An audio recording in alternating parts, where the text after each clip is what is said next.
Este curso introdutório de derivativos e rede corresponde à aula 1 do curso completo de derivativos e estratégia de rede, com 12 aulas, contendo apostilas e vídeos. No final deste vídeo, darei mais informações sobre o curso completo, para quem estiver interessado.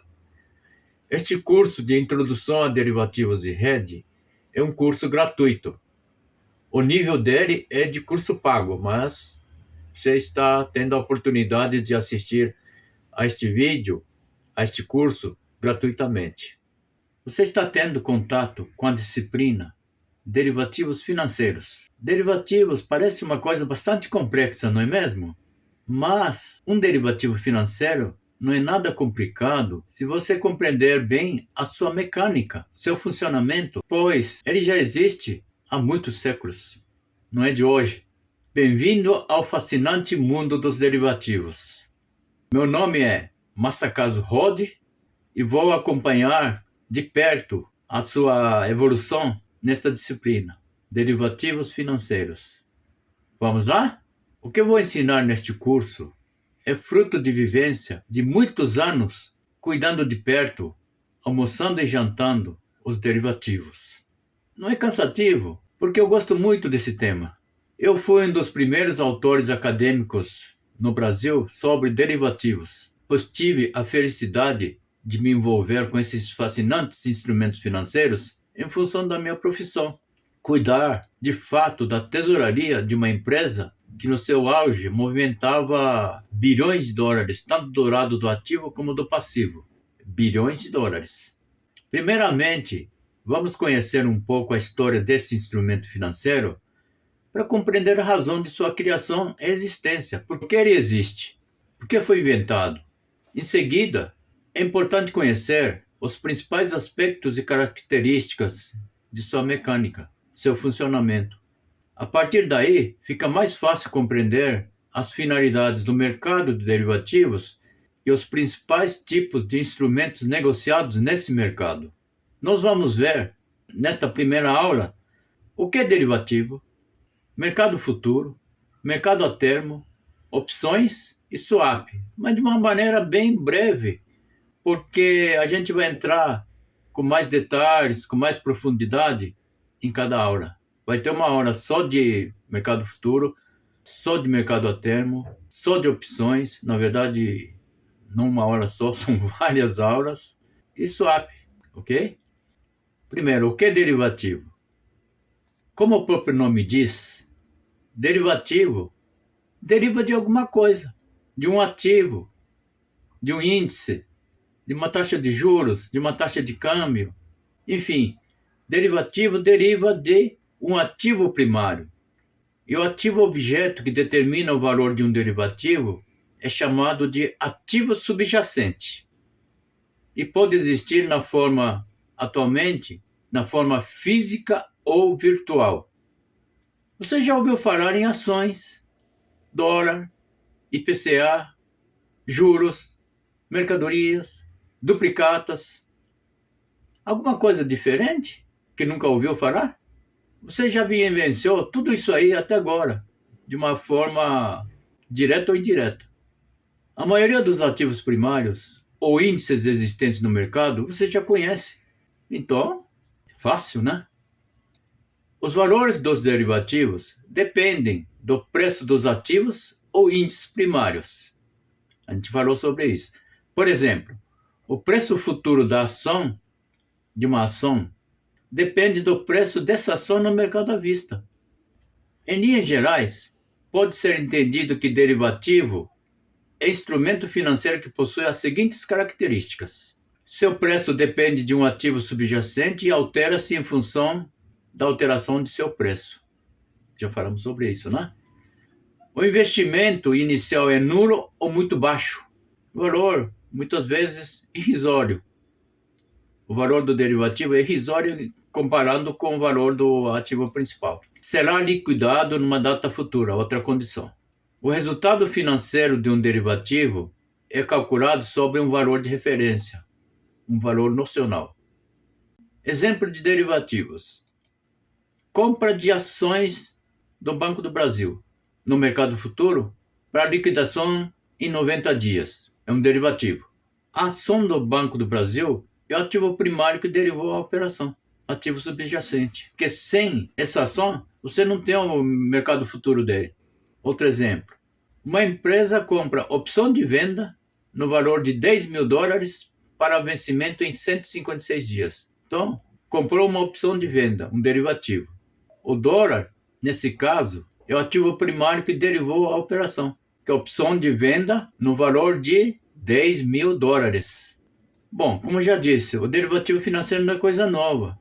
O mercado futuro, no modelo atualmente existente, como existe hoje, surgiu em Osaka, no Japão, oficialmente em 1730, para negociar o preço futuro de arroz, que era o alimento básico da população, pois boa parte da economia do país era baseada nessa commodity. Esse mercado futuro de arroz existiu até recentemente. A mais antiga bolsa de commodities do mundo. O que é commodity? Aproveitando aqui, vamos falar o que é commodity. Commodity ou commodities são produtos de origem agropecuária, agrícola e pecuária, ou mineral, em estado bruto ou com pequeno grau de industrialização, bem primário, de larga escala de produção, tem bastante produção, que servem de matérias-primas para a produção industrial global. Hoje o mundo está globalizado, Os nossos minérios vão para a China, Estados Unidos, Alemanha, por exemplo. A nossa soja vai para o mundo inteiro, Frango vai para Japão, Ásia. A B3, Brasil Bolsa Balcão, é a única bolsa que negocia ações no Brasil atualmente. Participam do seu pregão, que é eletrônico, mais de 400 empresas. Vem diminuindo a cada ano, porque o custo de manter uma empresa aberta é alto. Então, no final de dezembro de 2023, eram 434 companhias. Chegamos a ter, alguns anos atrás, 500 empresas, 600 empresas listadas na bolsa. Vamos falar, então, para que serve um derivativo? O objetivo de um derivativo é prefixar o preço futuro de um ativo subjacente. Já falamos sobre isso. Estamos só reforçando o conceito aqui, A finalidade de um derivativo, basicamente, são duas.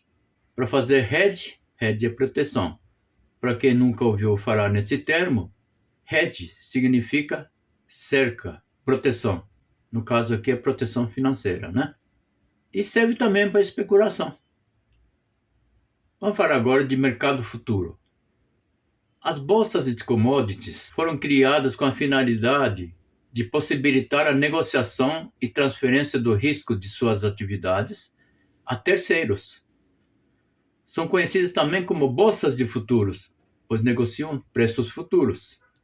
Uma bolsa de commodities ou bolsa de futuros precisa ter um local adequado para compra e venda, contratos padronizados, regras transparentes e condições a serem cumpridas no futuro. Esse local adequado, hoje em dia, há muitos anos, já é virtual, O local da bolsa da B3 fica no centro da capital de São Paulo, mas hoje é acessado de qualquer lugar do Brasil e do mundo, Vamos fazer um caso prático aqui, de mercado futuro? Suponha que Alfredo seja um produtor de café arábica e espera colher 1.000 sacas de café nos próximos 6 meses. O preço atual é de 650 por saca de 60 quilos. No entanto, ele está preocupado que o preço possa cair nos próximos meses devido a fatores como oferta global e as condições climáticas. Esse é o temor que Alfredo tem. Tudo pode acontecer nesse mercado agropecuário, no agronegócio. Então, Alfredo decide adquirir um contrato futuro de café em uma bolsa de commodities. Ele negocia contrato para vender 1.000 sacas de café a um preço de R$690 por saca, com vencimento em 6 meses. Então, lembrando que hoje custa R$650 por saca de 60 quilos, então ele pretende vender por 690. Geralmente, a gente espera vender por um preço um pouco acima do que está hoje. Mas nem sempre é assim. Depende do mercado, depende de vários fatores, Prosseguindo. Preço atual do café, R$ 650 por saca. Quantidade de café, 1.000 sacas. Na verdade, o preço atual é só para ter referência. O que vai valer é o preço futuro. Preço acordado no contrato de mercado futuro, R$ 690 por saca. Data de vencimento, daqui a 6 meses. Então, vamos pular alguns meses e vamos nos teletransportar para daqui a 6 meses. Como vai ficar? Vamos simular com duas hipóteses. Hipótese A, preço do café no futuro, né, está em R$ 640 por saca. Será? Deu uma superprodução, alguma coisa assim, e caiu o preço. Hipótese B, preço do café está em R$ 720 por saca. Opa, deu geada em algum lugar, deu seca, mas o nosso café está bom. A gente vai simular duas hipóteses. Hipótese A, preço do café a 640 por saca, abaixo então do que a gente tinha contratado. Bom, se a gente contratou venda por 690, nós temos que vender por R$ 690, não importa quanto esteja custando no mercado. R$ 640 é cotação de mercado da saca no vencimento. Lembrando que a gente está 6 meses no futuro, né? Então aqui tem uma diferença de R$ 50. Diferença a favor. Quer dizer, diferença a nosso favor, né? Porque, olha, a gente contratou para vender por 690. Então nós vamos vender. E outro lado, alguém, né? Do outro lado, tem que comprar por R$ 690. Só que no mercado custa 640. Então tem uma diferença de 50 e a quantidade contratada é de 1.000 sacas de café. 50 vezes 1.000, R$ 50.000. Então, o Alfredo vai receber R$ 50.000 da bolsa. Vamos ver como fica a movimentação financeira dessa operação. Bom, a gente teve R$ 50.000 de lucro na operação no mercado futuro, só que cotação, 6 meses após, né? No mercado está custando R$ 640. Então, vai ter que vender 1.000 sacas na prática, hein? A parte de mercado futuro, ele vende, compra e pura diferença. Tá? É assim que funciona. E a gente recebe a diferença. E no caso, a gente recebeu R$ 50.000, o Alfredo, né? Recebeu R$ 50.000 da bolsa. Só que, como no mercado à vista de hoje, 6 meses após, está custando R$ 640. Então, 1.000 sacas, se vender no mercado, o Alfredo vai receber R$ 640.000. Logo, olha só, qual é o valor total que o Alfredo vai receber? R$ 690.000. Não era o que ele pretendia? Com venda de café no mercado futuro? R$ 690.000. Então, atingiu o objetivo. Mas espera aí, e se o café está a R$ 720 por saca, será que o Alfredo vai ganhar? Vai ganhar mais? Vamos fazer cálculo. No mercado futuro, ele prometeu vender por 690. Então, tu vai ter que vender. E, simultaneamente, tira a diferença. No mercado está custando 720.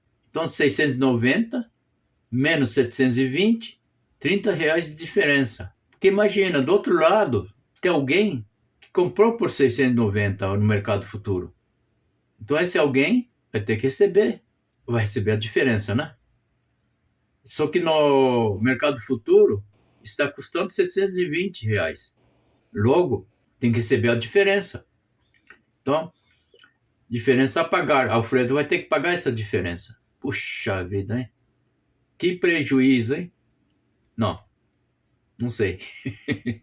Vamos ver. Olha só. R$ 30 vezes 1.000 sacas, R$ 30.000. Diferença a pagar. Valor a pagar. Vai ter que pagar R$ 30.000. Vamos ver a movimentação financeira da operação. Bom, R$ 30.000 foi o prejuízo da operação no mercado futuro. Como ele tem 1.000 sacas de café e está custando R$ 720 no mercado, ele pode vender por R$ 720 a saca. Vezes 1.000, recebe R$ 720.000. Descontando esses 30.000, vai dar exatamente 690 mil reais, que é o valor líquido recebido. Ou seja, uma vez que você fixa o preço futuro, tanto faz o preço estar a mais ou a menos. Resultado, você já prefixou quando contratou o mercado futuro. Deu para perceber? Beleza, né? Vamos falar agora de mercado a termo. Os contratos do mercado a termo, em inglês ou no linguajar do mercado, é conhecido como forward, e são semelhantes aos do mercado futuro, mas eles são mais flexíveis, porque no mercado futuro é meio engessado, né? Porque tem vencimento, só vence naquele dia, tem lote padrão, tem quantidade certa, o contrato tem que ser de uma forma padronizada. No mercado a termo, você pode ajustar a quantidade, o vencimento, o valor, como você quiser. A B3 registra também esses contratos, tá? Ele só registra, né? Por princípio, no contrato a termo, há a entrega física do ativo objeto negociado. Lembra que no mercado futuro, a liquidação financeira é feita pela diferença, né? Entre o preço contratado e o preço do dia.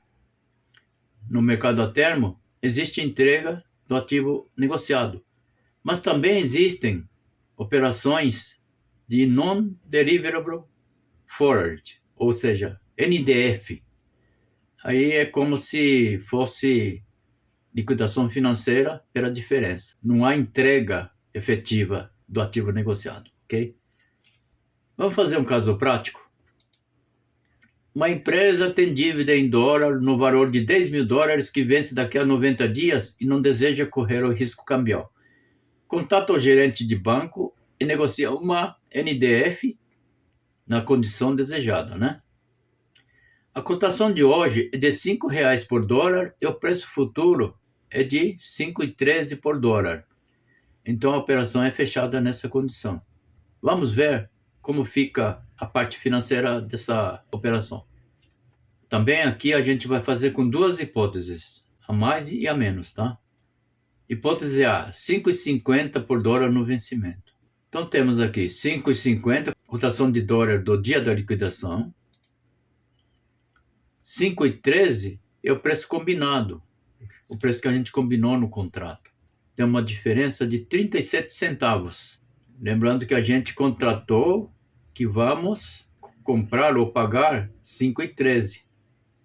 37 centavos vezes 10 mil dólares, que é o valor do NDF, são R$ 3.700 de diferença a receber. O importador vai receber essa diferença, geralmente contrato com banco, né? Vamos ver a movimentação financeira desse importador. Bom, ele tinha uma dívida de 10 mil dólares. Vai ter que pagar comprando dólar no mercado. A quanto? A 5,50. Então vai ter que pagar R$ 55 mil. Puxa vida, hein? Não, mas não era 5,13? Não. Uma coisa é contrato de mercado ao termo, outra coisa é dívida direta com fornecedor ou com qualquer outra instituição. Bom, vamos lá. Então ele pagou 10 mil dólares a 55 mil reais. Só que recebeu essa diferença do banco pelo contrato a termo. Então a diferença vai ser R$ 51.300. Então, no final das contas, o valor líquido desembolsado pelo importador é de R$ 51.300. Não queria comprar por 5,13 o dólar? 10 mil dólares vezes 5,13? Foi o que ele conseguiu fazer. Ah, mas e se o dólar, em vez de 5,13, dá no futuro, né? Estiver 4,80, como fica? Bom, está 4,80 a cotação de dólar no dia da liquidação. Mas, por ter prometido comprar por 5,13, vai ter que comprar por 5,13, vai ter que pagar. Então tem uma diferença aqui, tem uma diferença de 33 centavos na taxa de dólar. Vezes 10 mil dólares, que é o valor do NDF, vai dar R$ 3.300. Nesse caso, o importador que prometeu comprar por 5,13 vai ter que pagar R$ 3.300. Mas o que interessa mesmo é ver como fica a situação financeira dele. O que aconteceu aqui? O importador devia US$ 10.000. Quanto que está a taxa de câmbio no dia da liquidação? 4,80. Então ele vai pagar R$ 48.000 para liquidar a dívida dele. Só que pagou R$ 3.300 pela operação de mercado a termo. Então o valor total desembolsado foi de exatamente R$ 50.300. É o mesmo resultado de quando o dólar estava acima de 5,13, pois ele já prefixou também nesse caso, nessa hipótese, né? Vamos falar agora de opções. À primeira vista, esse mecanismo parece complexo. Opções, né? Mas existem basicamente a opção de compra e a opção de venda. Só esses dois tipos. E em cada uma delas existe um comprador e um vendedor. Então são 4 variáveis. Só isso. O comprador da opção tem o direito de comprar ou vender um ativo ou índice representativo de um ativo, mas não tem obrigação. Então, quem compra a opção só tem direito. Se eu compro uma opção de compra, tenho o direito de comprar. Se eu compro uma opção de venda, tenho o direito de vender.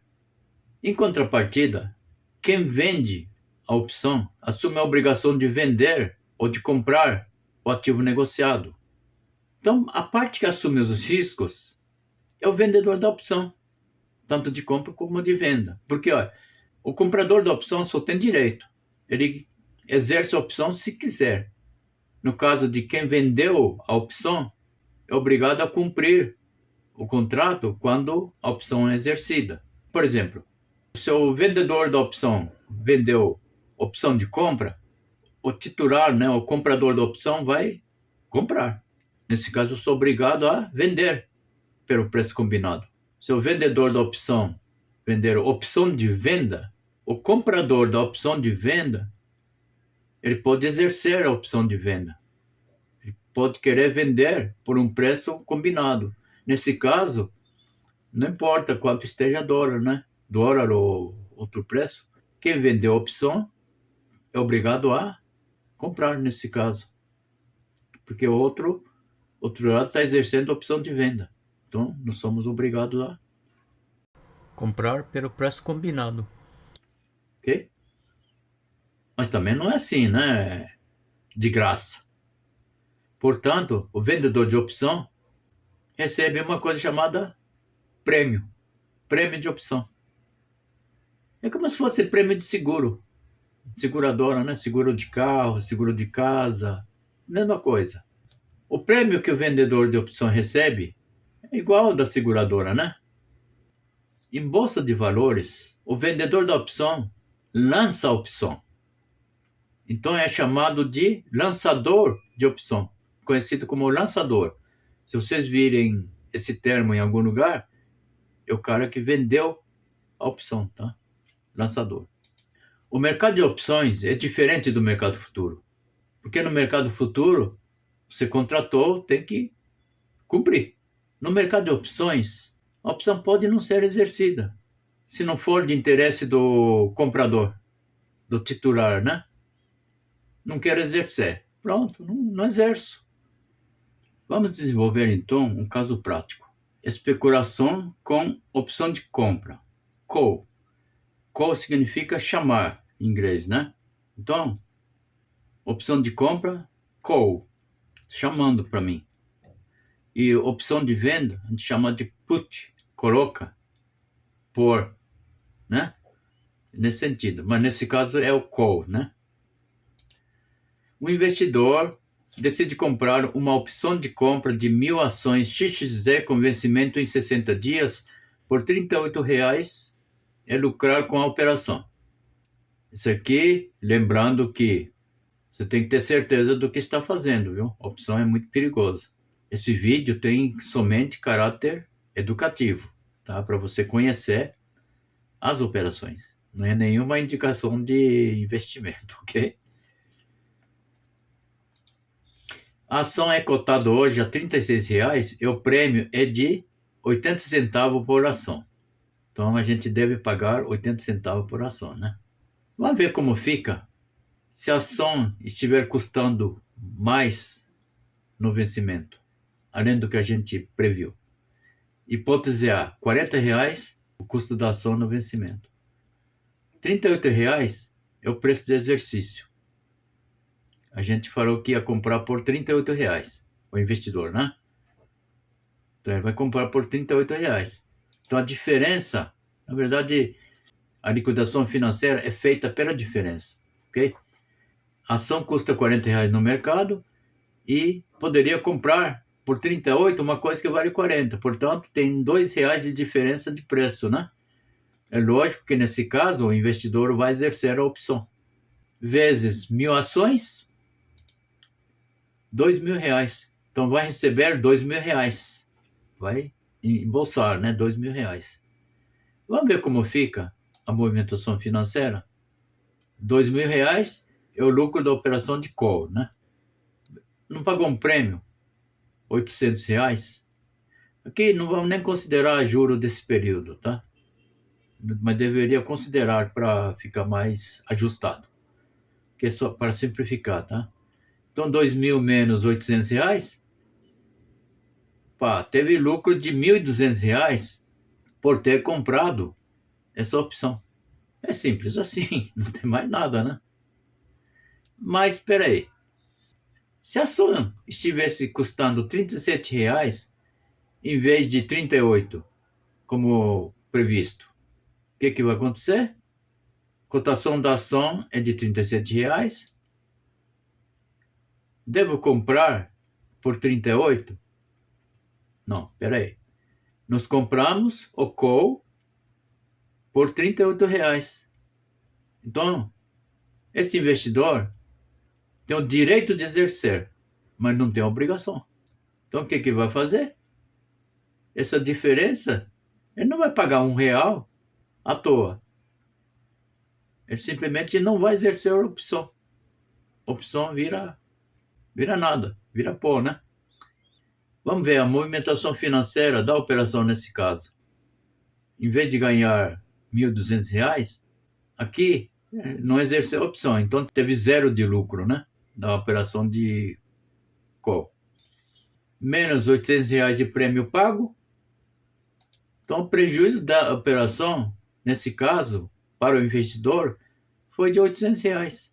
Ele poderia ter ganhado R$ 1.200, mas nessa hipótese, ele teve o prejuízo do custo, né? Custo da operação. Agora vamos falar de swap. As operações de swap são trocas de fluxo de caixa vinculados a diferentes índices de reajuste, ou simplesmente troca de índice de reajuste. A operação de swap possibilita a obtenção de hedge perfeito, pois é possível negociar valor e data de vencimento de acordo com as necessidades das partes e do indexador desejado, né? Uma coisa diferente de outros derivativos é que para cada uma das partes, na verdade existem duas partes, né, que faz a troca. Então cada uma das partes, digamos, parte A e parte B, cada uma das partes possui posição ativa e posição passiva. O que é isso? Posição ativa é a variação que vai receber. Ativo, direitos, né? Pensa assim. E posição passiva é a variação que vai ter que entregar. Passivo, né? Dívida, obrigação. Então o raciocínio é esse. Mas nada melhor do que demonstrar isso com números. Uma empresa possui dívida em CDI no valor de R$ 1 milhão que vence daqui a 120 dias. Para não correr o risco, decide contratar uma operação de swap oferecendo em contrapartida IPCA mais 1% para o período de 120 dias. Como essa empresa possui uma dívida indexada em CDI no valor de R$ 1 milhão, para que vence daqui a 120 dias, vai ter que fazer o vencimento nesse dia. Só que depende do mercado. Então, nesse dia que contratou a operação, a taxa de CDI varia IPCA mais 1% para o período de 120 dias. Ou seja, IPCA mais algum percentual, que transformando em 120 dias daria 1%. Tá? Esse é o raciocínio. Bom, vamos nos teletransportar para daqui a 120 dias. Pronto. Estamos na data 120. Hoje é data 120. 120 dias está lá atrás, né? Estamos no futuro agora. Vamos lá. Hipótese A. A variação do CDI nesse período deu 4,15%. E variação do IPCA deu 2,91%. Lembrando que posição ativa de 4,15% e variação do IPCA é posição passiva, né? Isso aqui é 2,91% mais 1%, tá? E outra hipótese, que poderia ter dado CDI, variação de 3,65%, e IPCA vamos manter em 2,91% para não complicar. Vamos fazer cálculos financeiros aqui. Posição ativa. Bom, a gente tem 4,15%. Pensando só da nossa parte, né? Outra parte tem é o inverso nosso, né? E posição passiva é 3,9391%, que é consequência de 1 mais 0,0291. 0,291 é como se fosse 2,91% dividido por 100. Então a gente tem que fazer assim. Nós temos que corrigir primeiro pelo IPCA de 2,91% e sobre esse valor corrigido aplica 1% de juros do período, né? Funciona assim. 1 mais 0,0291, que multiplica 1,01, tudo isso menos 1, né? Tem que tirar 1 da fórmula. Aí dá 0,039391. Multiplicando esse número decimal por 100, vai dar 3,9391%. Então, fazendo a conta, R$ 41.500 é o valor a receber, porque nós temos a posição ativa de R$ 1 milhão vezes 4,15%. São R$ 41.500.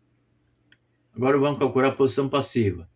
3,9391% vezes 1 milhão vai dar R$ 39.391. Posição ativa menos posição passiva vai dar uma diferença de R$ 2.109. Diferença a receber. Tá? Nesse caso, a gente vai receber. E se ocorrer a hipótese B, CDI, em vez de ser 4,15%, for 3,65%. IPCA a gente mantém, né? Então fica posição ativa de 3,65% e posição passiva mantém o 3,9391%. Ok? Vamos fazer a conta aqui. Posição ativa, valor a receber, R$ 1 milhão vezes 3,65% da posição ativa, R$ 36.500, o valor que a gente tem direito a receber. E aqui continua R$ 39.391, valor a pagar. Logo, a diferença é de R$ 2.891 a pagar. Nesse caso, a empresa tem que pagar. Funciona assim. Nesta aula, a gente deu o exemplo bem simples, porque nós vamos aprofundar com mais detalhes e mais variáveis quando a gente falar de cada um deles, tá? Cada instrumento financeiro. Hoje foi só uma amostra bem simples para vocês terem uma ideia do que seja o derivativo, ok? E aí, gostaram deste curso introdutório a derivativos de hedge? Quer mais? Ficou com gostinho na boca? Como havia informado no início deste vídeo, aqui estão mais informações sobre o curso Derivativos e Estratégias de Hedge, O curso é composto de 12 aulas, com 12 apostilas e 12 vídeos complementares. É um curso muito pesado, porque para aprender não dá para ser muito leve, né? É para aprender mesmo. É um curso com muita carga de estudo voltado a profissionais de finanças, tesouraria, controladoria e contabilidade de empresas e bancos, inclusive do agronegócio, que desejam aprender a prática fundamentada em derivativos e hedge. Durante o curso, vamos passar por seguintes temas. Eu vou dar uma ideia do que a gente vai ver no curso. Não está completo isso, tá? Só os temas principais. Na aula 1, Introdução a Derivativos e hedge, que foi esta aula, você viu o que é derivativo, como surgiu, o que é hedge, introdução aos mercados futuro, a termo, de opções e de swap. Na aula 2, o mercado futuro, especificamente, a gente vai ver temas como operações no mercado futuro e formação do preço futuro. Na aula 3, mercado de swap, a gente vai ver temas como modalidades de swap, valor futuro do swap, spread bancário em operações de swap. E na aula 4, swaption e swap com barreiras, os temas são swap com opção de arrependimento, swap a termo, compound swaption, swap com barreira knock-in, knockout e knock-in, knockout simultaneamente também, swap com barreira em cap, floor ou collar. Na aula 5, modelos de precificação de opções, a gente vai aprender a calcular, a precificar opções com o modelo binomial e com o modelo de Black-Scholes. Na aula 6, opções combinadas, a gente vai ver mercado de opções e suas derivações, ou seja, derivativo de derivativo. Hoje existe derivativo de derivativo, de derivativo, de derivativo, de derivativo. A coisa fica complicada. Opções combinadas de call e put, collar, zero cost collar, né? Comprar opções sem custo, de graça. Estratégia de straddle, strangle, strap. Na hora 7, estratégias de hedge com opções. Já falamos bastante sobre opções, mas aqui a gente vai mostrar estratégias de hedge com opções. Estratégia de hedge por meio de opções. Análise de hedge por meio de gráficos. Porque o gráfico fica fácil de a gente verificar a tendência, onde sobe, onde desce, onde se interrompe, né? Hedge sem custo por meio de collar. Na aula 8, gestão de riscos e derivativos para hedge, a gente vai falar sobre gestão de riscos, política de hedge, casos práticos derivativos, são exemplos práticos do dia a dia, são exemplos que eu vivenciei na prática. A gente vai ver também hedge com opção, collar, mercado futuro e swap, tudo junto. Para que isso?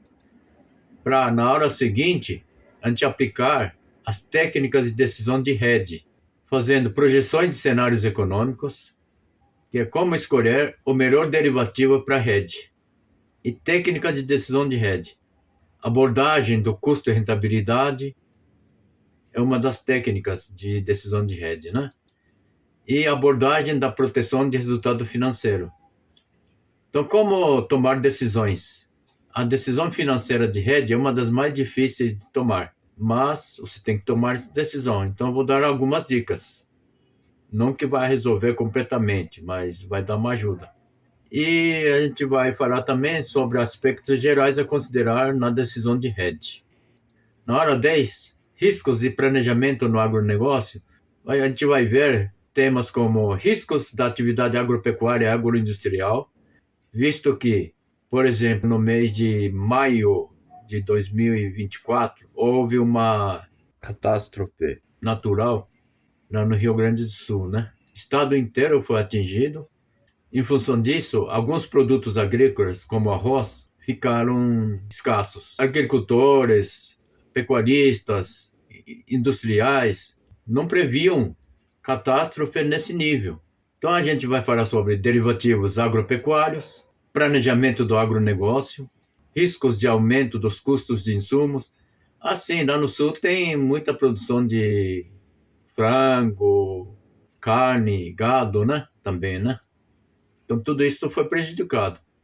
Na hora 11, derivativos e hedge no agronegócio, a gente vai falar sobre estratégia de hedge no mercado futuro e estratégia de hedge com opções. Tudo que eu estou falando aqui é com segurança, né? Hedge é para proteger, não para especular. Mas sempre dá para ganhar dinheiro com isso, ou evitar de perder.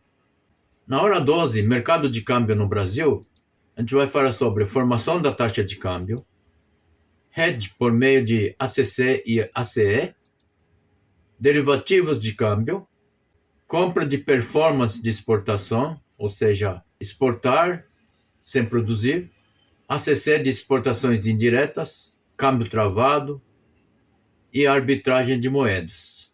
Assuntos que a gente vai ver nesse curso de derivativos e estratégias de hedge são bem aprofundados, mas tento explicar de uma forma mais fácil possível, com exemplos numéricos, com exemplos práticos, porque eu não gosto muito de ficar só na teoria. Então, a gente vai ver bastante casos práticos, exemplos práticos, casos que eu vivenciei pessoalmente, e tudo isso eu pretendo compartilhar para você poder se tornar um profissional excelente de finanças, tesouraria, controladoria, ou mesmo para quem tem agronegócio, fazenda, investidor, né, investidor qualificado.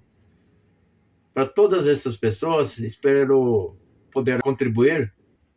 Eu vou deixar o link na descrição. O curso está em fase de elaboração. Se você está assistindo este vídeo algum tempo depois da publicação, o link já pode estar ativado, ok? Até lá, pessoal!